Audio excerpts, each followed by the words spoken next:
a real pleasure to be here on the West Coast and present some of the challenges of mindfulness. First, a question: how many of you have actually already implemented or been part of implementing mindfulness in the organization that you're working? Quite a few. How many of you found that it went through just without any challenges? 0. Okay. So I think you're very average in that sense, and what Jacqueline and I will be sharing over the next 20 minutes is some of the common challenges that organizations face. We will share 11 challenges that we see, and this is based on quite a lot of empiric studies in quite a lot of organizations. Before I go there, I'll just share how this all came about and how we got to know so much about the challenges. So I have a background in organizational research. I also have a background in mindfulness that I've practiced for about 25 years and been teaching for the last 15 years. And then I have a background in the corporate world with the Sony Corporation, where I worked for a number of years leading a group of people through a huge change process. Now, what I noticed was that the people around me, they were not really paying attention. They were distracted, like Richie told about those 47%. That was very apparent. And I thought in terms of productivity, but certainly in terms of well-being, they are losing out, totally losing out. So I thought, mindfulness might be a great help here. So I decided to quit my job and go into developing a mindfulness program. This is 10 years ago, so this was before people knew about the term mindfulness, really. And I got my first gig in an organization in Europe, and I was totally fired up because I was going to share everything that I had learned for about 10 years back then. I was really, really excited. So I came in there, I had the full day with this group, and the whole morning I put them to the practice. I explained all the stories from the Himalaya, and all those great things. I was fired up. There was a lunch break, I came back, standing there waiting, but they did not come back. And thank you for laughing, it was actually quite painful. However, what I learned was that if you want to take mindfulness, which is perceived as something very individual, very personal, sometimes very spiritual, and bring that into organizational context, you need to make a really, really, really seamless integration of mindfulness and work life. So I brought together researchers, mindfulness experts, and business leaders and spent 3 years developing a program that could then be taken into organizations. And there's been a lot of talk of the business rationale, and I think the movement that we're seeing right now is a very, very strong movement. Over the last 7 years, what we have seen, at least in our organization, and we know that Rich is seeing the same, that Mark, who will be on stage later, will share the same things, is that things are moving really, really, really fast in this space. So the challenges that we'll be sharing with you now is based on a lot of experience. We have done more than 5,000 workshops within organizations to about 50,000 attendees, 250 plus international companies, and those are in all industries from safety, construction, finance, consultancy, law, any kind of industry you can imagine. So we know also the width of different challenges. 30 countries, 150 facilitators, always looking for new ones. So if you're interested, please come see us afterwards. 10 years of development developed by experts. That's really where we come from. And out of this, we have developed a lot of experience in how to do this. And that's what we really want to share with you now. So with those words, Jacqueline. Thank you. So just before we get started, I just thought I'd share a little bit of my background to give you some context. So I was with Deloitte Consulting for many years here in the US, as well as in Canada and also in Australia. And I loved it. I mean, it was a very high-pressured, always-on, fast-paced environment. For me to be able to survive in that type of environment, it was very important that I had a mindfulness practice, because I knew that for me, it kept me focused, it kept me calm, it kept me resilient. But the thing was, this was many years ago before mindfulness was very popular, so I kept it a secret, because I didn't want anybody to think that I was weird or flaky or not take me seriously. Now, before I go on, can anybody relate to this? Is there any closet meditators out there? Any proud? I was proud, and it was for me. It just made sense. I mean, it was just like what you eat for breakfast. You don't need to share with your colleagues. This was just something that I did because I knew it was powerful for me. And I was very happy with that for many years. And then actually 6 years ago, something happened that really changed my way of looking at mindfulness. I was working as a program director for a multi-million-dollar program, system change, process change, layoffs. You guys probably know this. You live this many days of your lives. And what happened was my CEO, who was a dear friend of mine, stood up in front of an audience of 200 people to announce some changes and passed out. Now, there were lots of tests, and everybody was like, oh, I wonder what's wrong. And nobody was saying what we all knew. He was under too much pressure. He was not taking care of himself. And specifically, he wasn't taking care of his mind. And I sat there, and I felt ashamed that I had had tools and techniques which were really quite simple, but I was too chicken to be able to share them with somebody that I really quite cared about. And so I decided to make it my mission to see if there was some way that I could bring mindfulness into the workplace. But I think for those of you who put up your hand to say you were a closet meditator, you probably know, I mean, it's just the idea of sitting still and combining that into fast-paced business life. Just those two, at least in my experience, didn't equate. So in my journey, I actually had the fortune of, with my family, moving to Singapore, and I thought if I was going to come out of the closet, Singapore seemed like a great place to do it. And that's where I joined the Potential Project. And now, as you see, we've had the benefit and the privilege of introducing this to many organizations.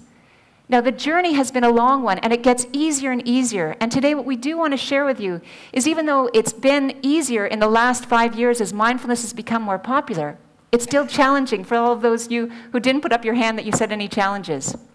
So as Rasmus said, and I'll just turn to the next slide, what we want to specifically look at is 4 challenges that we find can be particularly troubling for organizations as they start to make this journey. The first one is around misconceptions. The second one is in terms of the organizational context. The third one is in terms of facilitation. And the fourth one is in terms of context and content. Start off with misconceptions. Misconceptions. There are a lot of misconceptions about mindfulness, and I'm sure many of you have come across some of these. The first one is that mindfulness is a woo-woo.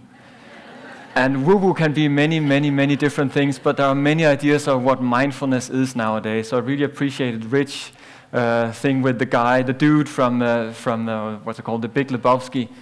That's not what mindfulness is at all. So what we found is really, really useful if you want to come across with mindfulness is to wrap it in a scientific framework. As the other Richie Davidson this morning presented, there is massive, massive research on this.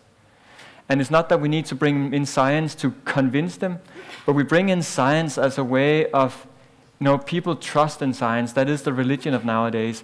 So if you can share these things in a scientific framework, people stick to the practice because they can see, oh, this is good for me according to science, then they do it. So scientific framework, is our experience, is really, really important to overcome the woo-woo fear. Second challenge is that mindfulness is an individual thing. Now, of course, mindfulness is an individual thing. It is you sitting there, you're doing your practice, and that is very, very, very important. But when you bring this into an organization, it's not so important that it's an individual practice anymore. What we find is that we are working or living in this, what we call attention economy. And any organization is an attention economy where emails, where meetings, everything is screaming for people's attention. So how can we organize an organization in a way that attention is protected, that attention is leveraged, that attention is used in the most skillful way and not drowned in the mass of distractions that is happening 24/7? So that mindfulness is not an individual practice, but it becomes an organizational transformation where it's a new way of working, because the way we're working right now really isn't working. The third thing in terms of misconceptions is that mindfulness is slow. It's about talking slow, walking slow as you go for your lunch, and that's just bogus. Had a great retreat with a great teacher 2 weeks ago. He basically said, mindfulness is about, mental speed. We are strengthening our mental speed, our capacity to deal with reality in a really skillful way with resilience. So mindfulness is really about boosting our mental capacity, not just so that we can do more and just go down that rabbit hole of being, more productive, but so we can see more clearly what is the right thing to do and what is just distractions. So those are 3 of the things that we have found, misconceptions around mindfulness, that is really important in any conversation in an organization to address these, because that will help to get some of the skeptics to turn around and be on your side. Next one. So from an organizational perspective, one of the first challenges, one of the first questions that get asked is, what's the benefit of this? And from our perspective, it is very important to be able to link it to something that means something, not only to individuals, but also to the organization. So we do look and work closely with each organization to actually develop a business case that has meaning for them. Now, Rich did a great job today of showing some of the extremely compelling statistics that we know can actually link to business results and business drivers. And I think although it's very important, and this is something that Kelly and I have long conversations about, it's very important not to overpromise. But if an organization is going to invest in something, and this is an investment not only of money, but also of precious time, which is we know many things that we don't have enough of. So it is important to be able to understand what are the benefits. The second thing that we look at from an organizational perspective is that time factor. So even when we work with organizations that say, yeah, we really want to do this, there's all kinds of challenges. Well, we can't get people together. They don't have enough time. We're too busy. In fact, it's kind of funny. I mean, that's exactly why they need mindfulness, because they don't have enough time. So it's like, well, if you did a little bit of training, maybe it would help you open up a bit of space. But nevertheless, really working closely with organizations to be able to integrate it into their workday. One of the things that we have found works really well is, as opposed to trying to take people on long, extended periods of workshops, is actually looking at short, sharp, concise interventions. Give them a bit of training, let them actually experience it, and actually work with it, and then come back for more. And over a series of time, as opposed to a one-shot deal. Although we have many organizations that want to be able to be mindful in one day, we know that doesn't work. So this idea of time is really building it in and building an extensive program to make sure it's sustainable. The other thing that we find is, in terms of organization, it is the organizational acceptance. And back to what Rasmus was saying about this seeing as woo-woo, it is something that, I mean, even organizations that say, yeah, this sounds great, it's also like, yeah, I know I should eat better and I know I should exercise more. But how can we actually look at getting organizational acceptance? And what we know, especially when we are social beings, is to leverage the power of our social connections. And so for us, it really is important to engage champions and have people help each other out. Because if it's something we all agree that there's benefits and we're making time for, let's actually leverage that power that we have to be able to help each other do something that is actually good for us and good for the organization. The next thing, facilitators. Facilitators. So that's us, or those of you who go into the organization and actually present this. And certainly when I started with my first gig, I was not a good facilitator for a few different reasons. We find that there are two challenges, main challenges here. First one is, what is happening a lot nowadays is facilitators with a lack of practice. So there is a lot of hype around mindfulness right now, and a lot of consultants and coaches think, oh, that's maybe a new revenue stream for me, great. They do a weekend course on mindfulness, and then they put them on a website and say, now I'm a mindfulness instructor. They go into organizations, they teach something, and we've talked to many, many organizations who come and say, we tried mindfulness, didn't work for us. And they've closed their door to that because people came in who really didn't have the depth of practice. So we find that it's very important that as providers in this space, but certainly as organizations looking for it, the first question to ask anyone who is interested in training with you is, what is your depth of practice? What retreats have you done? How long have you been practicing? Because without that, mindfulness is just a theory. And mindfulness is not a theory, it's a lived, it's a felt experience. And you can't teach it well if you haven't experienced that over an extended period of time. That is very important. But what is equally important is that the next challenge, that there's a lack of business understanding with facilitators. If that happens, organizations won't be able to identify, won't be able to align with that teacher. So it's just as important that anyone who goes into an organization has a business background, not necessarily from a corporate business, but just health, whatever, that they can talk the language of the people in the organization, that they can do with a certain speed, which is in the organization. If there's a very speedy organization and you go in and talk really slow, people are not going to listen because that's not their reality. You're doing a disservice. So having the combination of really strong practice with a strong business organizational understanding is crucial for this to be a success anywhere. And this is where I think there is right now a bottleneck in, let's call them, the industry of mindfulness at work. We had a meeting this Monday with a very large 350,000 people organization that we're going to train. And I mean, how are we training that many people? Where do we find so many people? So again, a little plug. Any of you who's interested, please come and see us afterwards, because this is really, really important if we want to get mindfulness across as a really credible and effective tool in organizations. Last one. Content. So what should actually be included in a mindfulness training? One of the things that we find is that mindfulness right now is popular. And a lot of times organizations will say, yeah, we want to get on that bandwagon. We want to just do mindfulness. But mindfulness for the sake of mindfulness may not necessarily engage employees. It may not necessarily get the sustainable change. It may not necessarily serve anyone.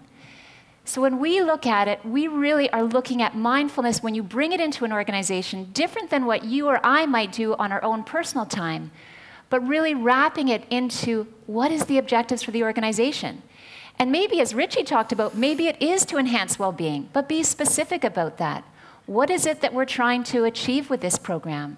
And don't be shy about actually looking for measures and actually doing measures and outcomes to determine whether or not we see the needle changing in those key factors that we're looking in terms of our dashboard of what's important to us. And I think that is important because, again, this is the workplace. And from our perspective, we don't want to be shy about saying that mindfulness can be a skillful tool to enable business results. The second thing that we look at in terms of the actual content is that there's a perception that mindfulness is only a sitting practice, or that mindfulness is somehow yoga. Rasmus talked about the number of industries that we worked with, and some of them, well, construction was up there on the slide. As you can imagine, the idea of bringing mindfulness into a hard-nosed, hard-hat type environment, you can imagine what the jokes were before the introductory session. Some of them being, yeah, I can't wait to see the CEO in yoga pants. So this idea of what is the perception of mindfulness. And again, if mindfulness doesn't need to be something that's just about being slow, just about being something that's stillness, but something that is very intentional.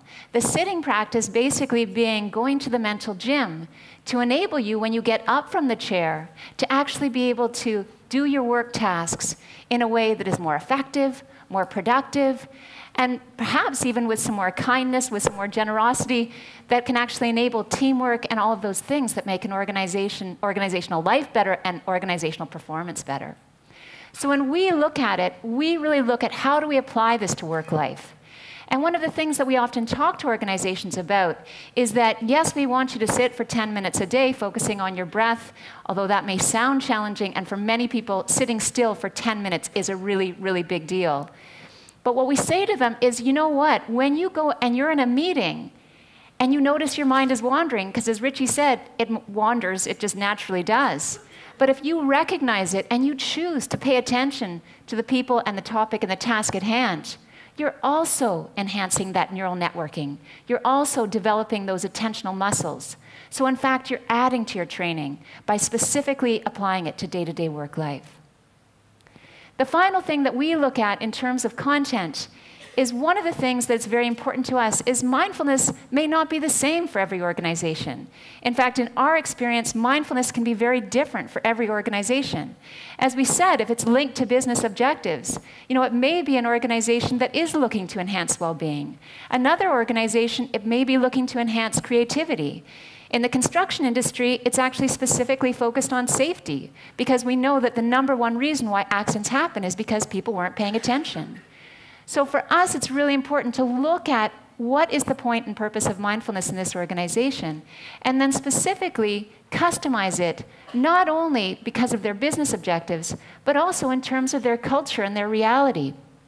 And one of the things in terms of how far we want to go towards doing that is, you're all here because, well, you saw the title of the conference, it had mindfulness in it, and for some reason that meant something to you.